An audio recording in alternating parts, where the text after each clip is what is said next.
Hey there, I'm Bob Proctor. You know, the other day, Ian Nicholson was in my office, and he asked me a question. In fact, he asked me two questions. He says, how did you really get started in this? And then he said, how did you stay in it? You know, I've been in this business now for 41 years, travel all over the world. This week I have to fly from Toronto to California, then back to Toronto on Monday, go down Friday, back Monday.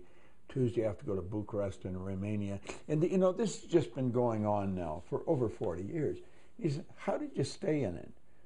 And I got thinking about it, and I realized it's the programming that I've received since 1961, because I was studying for a good 7 or 8 years before that.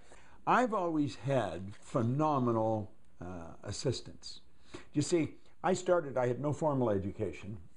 I had about 3 months high school. I had no business experience. I was sitting in a fire hall earning $4,000 a year, and a couple of years later, my income was bordering on $1 million a year. Now, how do you make a change like that? And then how do you sustain it? How do you keep it going? That was his question. You see, I started out, he had never even seen these. He's not old enough, I guess. These are records, and they're 33 RPM records. If you're not a pretty good age, you'll probably have to go and ask your parents about it. But I started out with this record, and this is called The Magic Word by Earl Nightingale. And then I ended up selling these records. I mean, there's a dozen of them here. It's called the Lead the Field program. It's a program that the Nightingale-Conant Corporation was virtually built on because it's phenomenal. And the magic word was attitude. See, attitude is everything about you. It's everything you're expressing. If you're finding fault with things, you've got a bad attitude. If you're looking for the good things, you've got a good attitude. Now, bad attitudes never produce good results, and good attitudes never produce bad results. I didn't really understand any of this when I started to study it, but it was the coaching that I received from Earl Nightingale and then a series of people after that. He was my mentor. He was where I went for inspiration, for knowledge. And I see coaching or mentoring as transferring information from one mind to another. Now, Earl Nightingale had been studying this since I was a little boy, and he was the most listened to man in the industry, in the broadcasting industry at the time. So he had a tremendous amount of information, and I just couldn't seem to get enough of it. I ended up going to work with him for 5 years. But I've always had a mentor. Prior to Earl Nightingale, I was into Napoleon Hill. This is his Master Key to Riches. In fact, this is a personal autograph copy of the Master Key to Riches. And there's something in here that I've been focusing on for quite a while, the law of cosmic habit force. It's an interesting concept. And Napoleon Hill explains that so well. When you talk about cosmic habit force, well, you're dealing with the cosmos, you're dealing with the universe, and there's a part of your mind that's universal. That's your subconscious mind.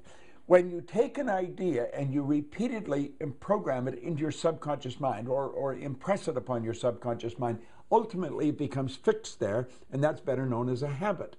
A habit is an idea that's fixed in your subconscious or your universal mind that automatically expresses itself without any action on your part. That's cosmic habit force. And of course, he talks about that. I teach that. Now, where did I get it? I got it from these coaches, you see. And I've always had someone that I'm studying. I got into it by reading Think and Grow Rich. And when I get into that book, I have never laid it down. I just kept reading it. And then that led me into all this other material.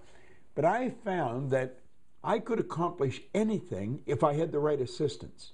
Now, you see, when I first started, I got into a section of Napoleon Hill stuff where he talked about organized planning. And he pointed out that you need information. You need specialized information. And of course, I didn't have any, so I thought, well, you know, that deals me out. I got dealt a bad hand. But then the man that was coaching me at the time, he said, no, wait a minute. he pointed out where Napoleon Hill learned from Andrew Carnegie, who was the wealthiest man in the world. He said the accumulation of great wealth calls for power, and power is acquired through highly organized and intelligently directed specialized knowledge. But he said that knowledge does not have to be in the possession of the person who accumulates the fortune. And I thought, voila, I don't need the knowledge, but what I did need, I needed the help. And I bought the help. Napoleon Hill says it pays to know where to buy knowledge.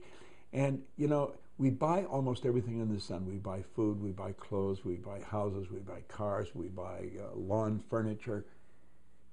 It makes sense to buy knowledge because it's a knowledge that enables you to buy all the other things, you see. And this was pointed out to me very early in my career. And so since 1961, I've been studying, but since 1961, I've had a team of people helping me.